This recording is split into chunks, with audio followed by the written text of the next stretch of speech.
काही दिवसापूर्वी आम्ही मुंबईला गेलो होतो. मुंबईला गेलो तर IKEAला व्हिजिट तर केलंच पाहिजे. मी खूप IKEAचं नाव ऐकलं होतं आणि यूट्यूबवर सुद्धा व्हिडिओ पाहिले होते. मग काय, आम्ही सुद्धा व्हिजिट केलं IKEA, जे ठाण्यामध्ये आहे. मनात थोडी शंका होती की पार्किंगची व्यवस्थित स्पेस असेल की नाही, कारण मुंबई म्हटलं की हा प्रश्न तर आलाच पाहिजे. पण इथे एंट्रन्स केला आणि गाडी पार्क केली. गाडी पार्क करायला प्रशस्त जागा होती. तसं आम्ही वीकडेजला गेलो होतो. मला वाटते वीकेंडला जास्त रश असत असेल. एंट्रन्स तर अगदी सुंदर होते आणि आत गेल्यावर असं झालं की काय फर्निचर पाहावं आणि काय नाही. होम डेकोरच्या वस्तूसुद्धा खूप छान होत्या आणि तितक्याच पॉकेट फ्रेंडलीसुद्धा. इथे तुम्हाला एकाच ठिकाणी sofa, kid bed, wardrobe, home decor, bedsheets, bed, dining table अशा खूप वस्तू पाहायला मिळतील.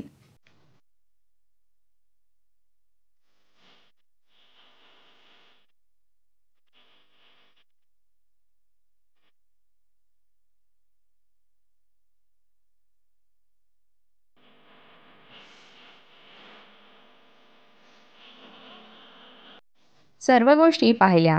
मग प्रश्न आला तो म्हणजे याला घरी कसं घेऊन जायचं. इन्क्वायरी केल्यावर कळले की हे पूर्ण भारतामध्ये वस्तू डिलिव्हर करतात व डिलिव्हरी चार्जेस वस्तूच्या वजनाप्रमाणे असते. आपण बऱ्याच वेळा लहान मुलांना जेव्हा मॉलमध्ये घेऊन जातो त्यावेळेस ते खूप बोर होतात. पण इथे गेल्यानंतर मुलंसुद्धा तिथल्या वस्तू पाहण्यात मग्न होतात.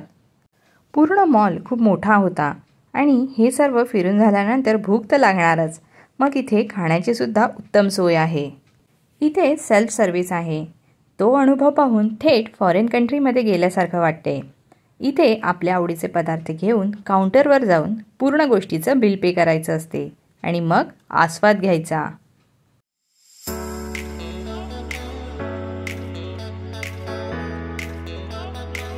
या पहिले तुम्ही IKEAला व्हिजिट केलं असेल तर नक्की मला कमेंटमध्ये सांगा आणि तुमचे अनुभव माझ्यासोबत नक्की शेअर करा.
व्हिडिओ आवडल्यास जरूर लाईक करा आणि अशा अनेक व्हिडिओ पाहण्यासाठी चॅनलला सबस्क्राईब जरूर करा.